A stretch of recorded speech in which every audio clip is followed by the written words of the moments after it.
Hey, what's up everyone, GamesOns here, and welcome back to the channel. Today, we're diving deep into something I think a lot of us take for granted. Our smartphones. These devices are absolute powerhouses, engineering marvels that fit right in our pockets. They're packed to the brim with an incredible array of features, many of which honestly fly completely under the radar for the average user. We use them every single day for calls, texts, social media, gaming, you name it, but there's a very good chance you're not actually getting the most out of your device. It's like having a supercar and only ever driving it in first gear. There's so much more potential waiting to be unlocked. It's a common scenario, right? You get a new phone, you set up your essentials, maybe download a few favorite apps, and then you fall into a routine. You use the features you know, the ones that are front and center, but lurking just beneath the surface, often hidden in settings menus or activated by less obvious gestures, are tools and functionalities that can genuinely make your digital life easier, more productive, or even just a bit more fun. Many of us, myself included at times, are guilty of only scratching the surface of what these incredibly sophisticated pieces of technology can actually do. We stick to the familiar paths, unaware of the shortcuts and hidden gems.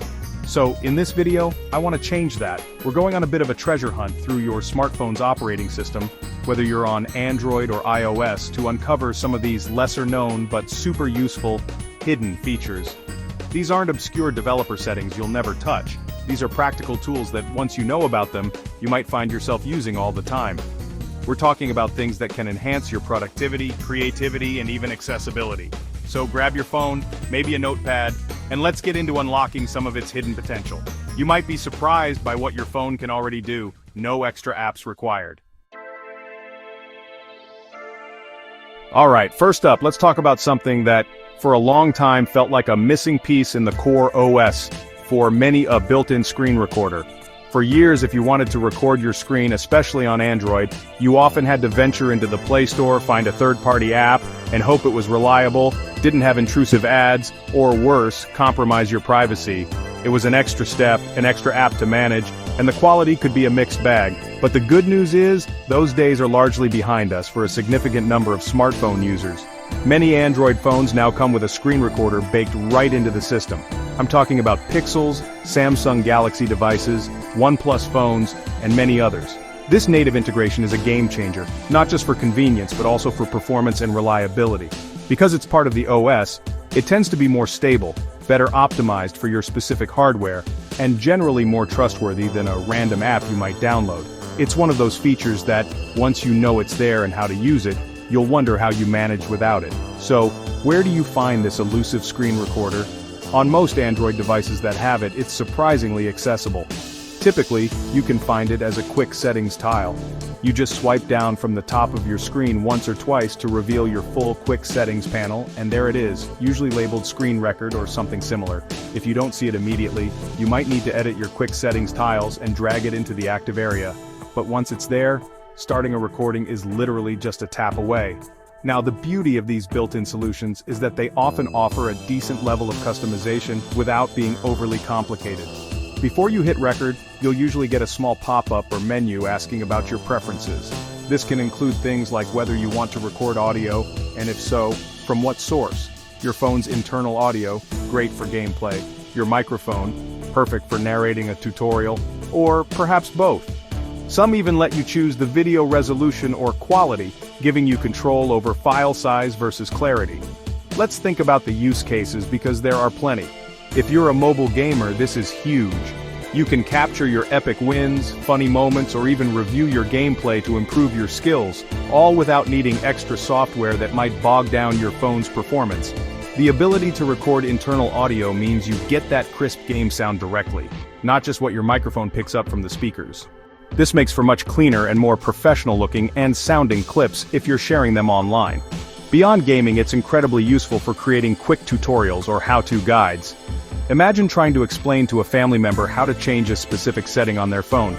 Instead of a complicated phone call or a long text message, you can just record a short video showing them exactly what to tap and where to go. You can even enable screen taps to be visible in the recording, making it super clear what you're doing. This is a massive time saver and often much more effective. Another really practical application is for troubleshooting or reporting bugs. If your phone or an app is behaving strangely, trying to describe the issue in words can be difficult. With a screen recording, you can capture the exact sequence of events, the error messages, or the glitchy behavior as it happens. Sending this video to tech support or a developer can provide them with invaluable information, making it much easier for them to understand and hopefully fix the problem. It takes the guesswork out of bug reporting. And it's not just for complex tasks. Sometimes you just want to save a fleeting moment on your screen, maybe a funny animation in an app, a cool part of a video that you know will be taken down, or even just to save a piece of information that's easier to capture as a video than a series of screenshots. The immediacy of having the recorder in your quick settings means you can react fast and capture those moments before they're gone. It's that low-friction access that makes it so powerful. Of course, you'll want to be mindful of storage space, as video files, especially high-resolution ones, can get pretty large, but most phones offer enough control over quality settings to manage this.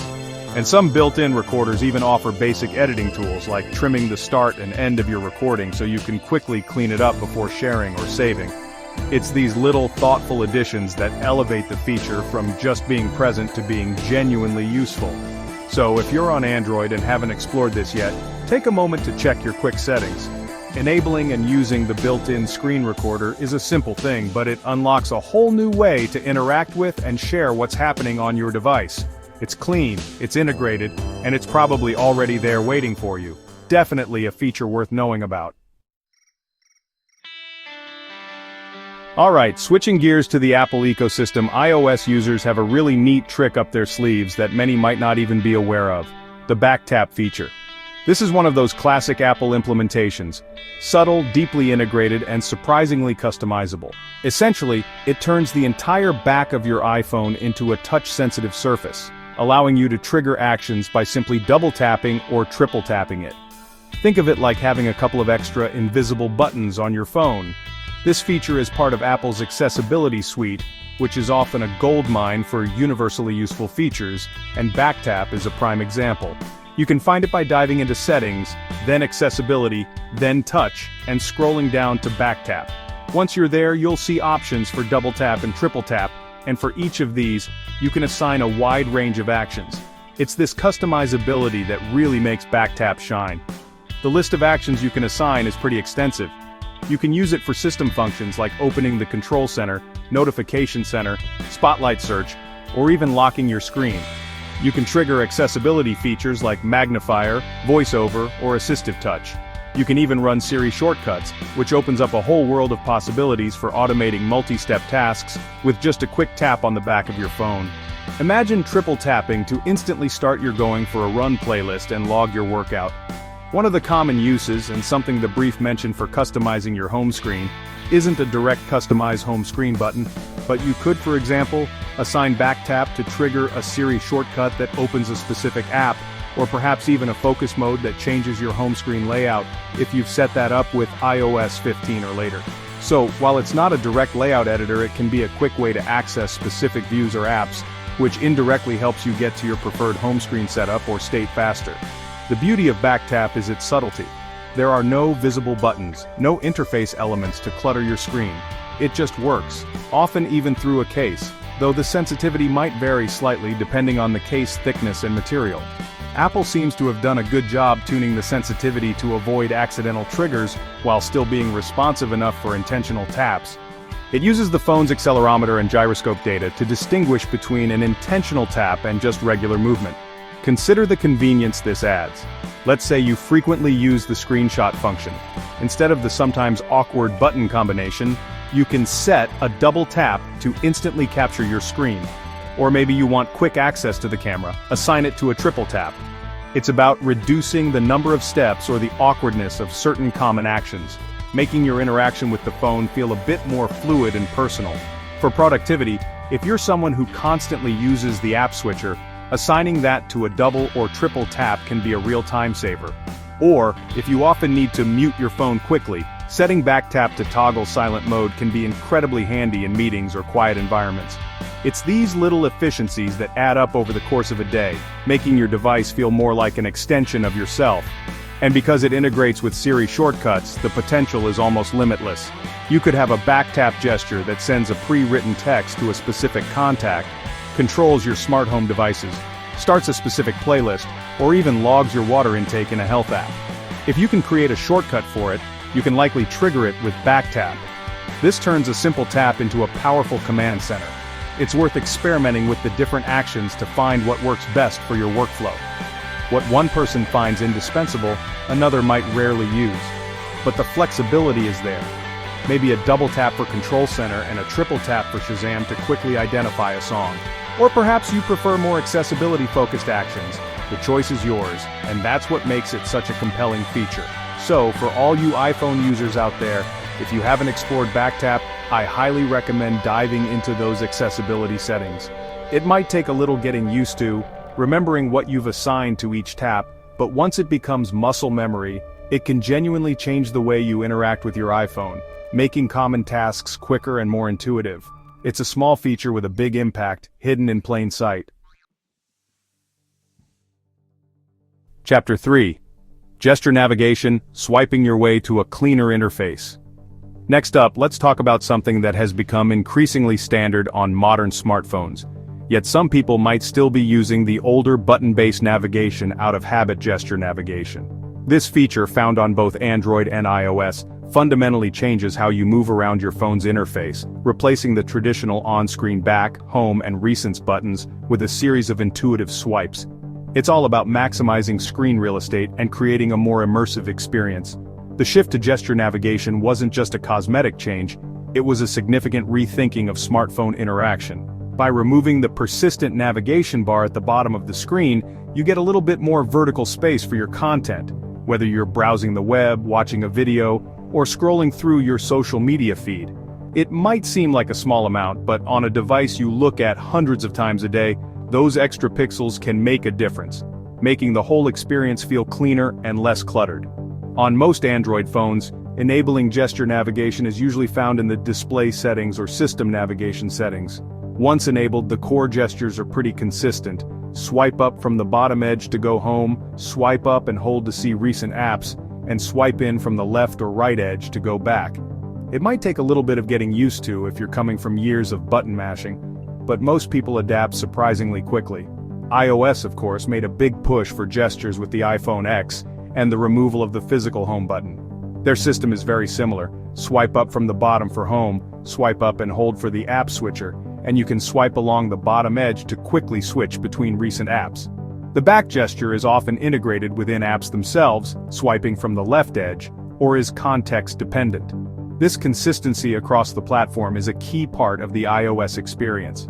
One of the initial concerns with gesture navigation, particularly the back gesture on Android which uses the side edges, was interference with apps that use side swipes for their own menus, like hamburger menus. However, operating systems have gotten smarter about this. You can often adjust the sensitivity of the back gesture, or the OS might allow a peek gesture where a slight swipe reveals the app's menu, and a fuller swipe triggers the back action. It's an evolving system, constantly being refined. The learning curve is, I think, a lot shallower than people anticipate.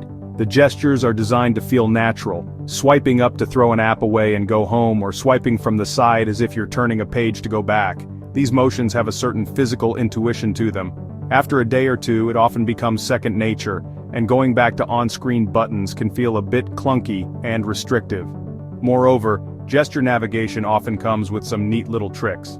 For example, on many Android phones and on iOS, you can quickly switch between your two most recent apps by doing a quick swipe or an L-shaped swipe at the bottom of the screen. This is super handy for when you're, say, copying information from a web page to a note, or messaging someone while referencing another app. It's faster than opening the full recents view every time. The visual feedback for gestures is also important. You'll usually see subtle animations, like the app window shrinking as you swipe it home, or an arrow appearing on the side when you initiate a back gesture. This feedback confirms that the phone has registered your input and helps make the gestures feel responsive and reliable. Good haptic feedback, if your phone supports it well, can also enhance the experience, adding a tactile confirmation to your swipes. For those who haven't made the switch yet, I'd encourage you to give it a try for a few days. Yes, there might be a brief adjustment period, but the benefits, a cleaner interface, more screen space, and often faster navigation once you're used to it, are generally worth it. Most phones that offer gesture navigation also provide a quick tutorial or guide when you first enable it, which can help you get up to speed quickly. Ultimately, gesture navigation is about modernizing the smartphone experience. It's a move towards a more fluid, intuitive, and immersive way of interacting with our devices. While traditional buttons served us well for many years, gestures feel like a more natural fit for today's large edge-to-edge displays. If it's available on your device and you're not using it, you might be missing out on a sleeker way to navigate your digital world. Chapter 4. Your Pocket Document Scanner. No dedicated hardware needed. Alright, let's talk about a feature that genuinely blew my mind when I first realized how well it worked and how accessible it has become. The ability to scan documents using just your smartphone's camera. For so long, if you needed to digitize a physical document, a receipt, an invoice, a contract, or even notes from a whiteboard, you'd typically need a flatbed scanner or a bulky multifunction printer. But now, that power is right in your pocket, and it uses some pretty smart AI to make the process surprisingly seamless. This isn't just about taking a photo of a document, which often results in skewed perspectives, poor lighting, and large, unwieldy image files. Modern smartphone document scanning features, whether built into the operating system's Notes app like on iOS, Google Drive, or dedicated file management apps, go much further. They use image processing and artificial intelligence to automatically detect the edges of the document, correct for perspective distortion, enhance readability, and even convert the scanned image into a more manageable PDF format. The convenience factor here is enormous. Imagine you're at a conference and you get a handout, or you're signing a lease agreement and need to send a copy back immediately. Instead of searching for a scanner or waiting until you get back to your office, you can just pull out your phone, open the scanning feature, and have a clean, professional-looking digital copy in seconds. This is incredibly empowering, especially for people who are often on the go. On iOS, for example, the document scanner is neatly integrated into the Notes app. You just create a new note, tap the camera icon, and choose Scan Documents. The camera interface then actively looks for rectangular shapes. As you hover your phone over the document, you'll often see a yellow box highlight what it thinks is the document. It can even capture the scan automatically once it has a good lock, or you can trigger it manually. It's remarkably efficient. Android users have similar capabilities, often through apps like Google Drive, which has a scan widget you can add to your home screen for quick access, or Microsoft Lens. These apps offer similar automatic edge detection, perspective correction, and options to save as PDF or even perform OCR, optical character recognition, to make the text within the document searchable and selectable. That OCR capability is a massive bonus, turning a static image into usable data. The quality you can get from these smartphone scanners is often surprisingly good, sometimes even rivaling dedicated portable scanners for basic document tasks. The key is good lighting and a relatively steady hand, but the software does a lot of the heavy lifting to clean up the image. You can usually scan multiple pages into a single PDF document, reorder pages, crop them further if needed, and even apply filters like black and white or grayscale to improve contrast and reduce file size. Think about the clutter reduction. Instead of keeping piles of paper receipts for expenses, you can scan them on the spot and save them digitally, perhaps directly to a cloud storage folder. Important letters, kids' artwork you want to preserve, business cards, they can all be digitized quickly and easily. This not only saves physical space but also makes these documents searchable and accessible from anywhere if you're saving them to the cloud. Another great use case is for students. Scanning textbook pages, lecture notes, or classmates' notes can be incredibly helpful for studying and revision.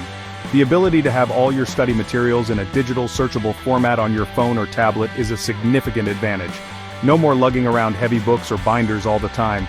The AI involved in detecting document edges is quite sophisticated. It can distinguish the document from the background, even if the contrast isn't perfect, and it's pretty good at handling different shapes and sizes. And the perspective correction is crucial. It takes that trapezoidal shape you get when you photograph a document at an angle and intelligently straightens it out to look like a flat, properly scanned page. So, if you're still taking regular photos of documents and then struggling to crop and adjust them, it's time to explore the dedicated scanning features on your smartphone. It's a massive step up in terms of quality, convenience, and the professionalism of the output. It's one of those features that, once you start using it, you'll find more and more applications for it in your daily life, making that old flatbed scanner gather even more dust. Chapter 5: Built-in Hearing Aid Features, Amplifying Your World.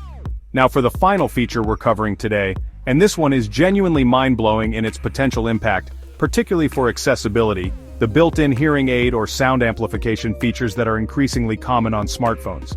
This is where your phone leverages its sophisticated microphones and audio processing capabilities, along with your headphones or earbuds, to help amplify and clarify sounds from your environment, making it easier for people with hearing impairments to communicate and engage with the world around them.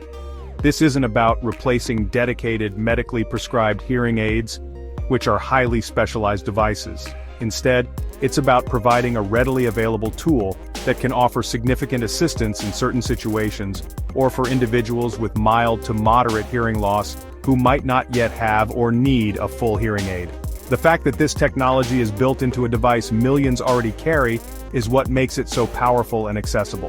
On iOS, this feature is often known as Live Listen. You can enable it through the control center by adding the hearing toggle.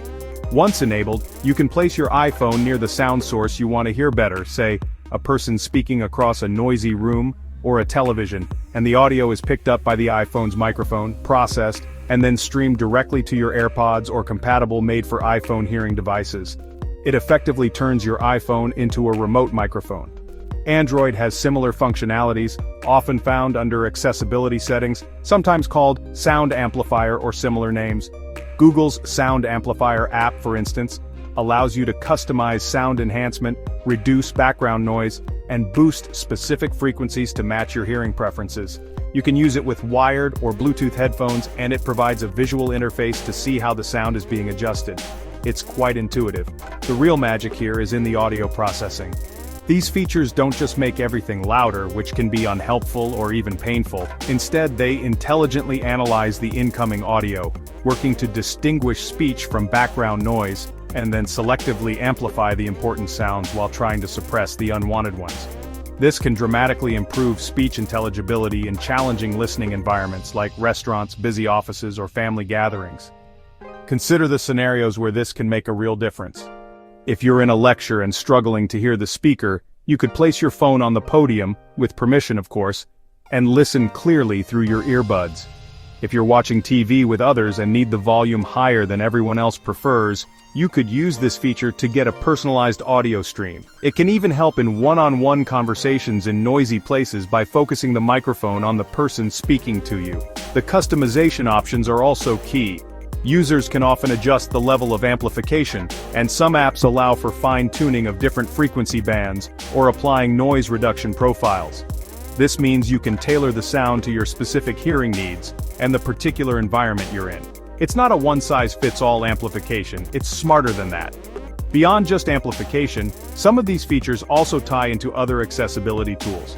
For instance, sound notifications on Android can alert users with hearing loss to critical sounds like smoke alarms, doorbells, or a baby crying, by sending a visual notification to their phone or even a connected smartwatch. This holistic approach to sound accessibility is incredibly valuable. The use of standard headphones or earbuds makes these features discreet. Someone using Sound Amplifier or Live Listen just looks like they're listening to music or a podcast. This can reduce the potential stigma some might feel about using assistive listening devices, encouraging more people to take advantage of the help available. It normalizes the use of technology to overcome everyday challenges. It's also worth noting the continuous improvement in this area. As microphone technology in phones gets better, and as the AI algorithms for sound processing become more sophisticated, the effectiveness of these built-in hearing assistance features is only going to increase. What's impressive today will likely be even more refined and capable in future software updates and device generations. This is a perfect example of how smartphones are evolving beyond just communication and entertainment devices into truly assistive technology. By building these capabilities directly into the OS, manufacturers are making them accessible to a vast audience, potentially improving the quality of life for many. If you or someone you know struggles with hearing in certain situations, exploring these built-in features is absolutely worthwhile. It might just change how you interact with your smartphone and the world around you. Chapter 6. So, what did you discover? Alright, so that wraps up our tour of some pretty amazing hidden smartphone features. To recap, we've covered a fair bit of ground. From From the super convenient built-in screen recorders that can capture anything on your display, to the clever back tap on iOS for quick custom actions, and the fluid gesture navigation that gives you more screen real estate. We also looked at how your phone can become a powerful document scanner, turning paper into organized digital files, and even act as a sophisticated sound amplifier to help with hearing in challenging environments. These aren't just gimmicks, these are genuinely useful tools. Many of these features, like the screen recorders for quick tutorials, or the document scanners for digitizing receipts on the go, can make a tangible difference in your daily productivity and convenience. The accessibility features, like sound amplification, highlight how thoughtfully designed technology can significantly improve quality of life. It's pretty clear that our smartphones are capable of so much more than we often give them credit for, and taking a little time to explore what's under the hood can really pay off. So, now I'm curious, which of these secret features did you find most surprising, or which one are you most excited to try out? Was there anything we covered that you've actually been using for a while and can't live without? Let me know down in the comments below. I always enjoy reading your experiences and insights. And if you're hungry for more ways to get the most out of your device, be sure to check out my next video where we'll be diving into even more hidden smartphone hacks and tricks. Thanks for watching, and I'll catch you in the next one.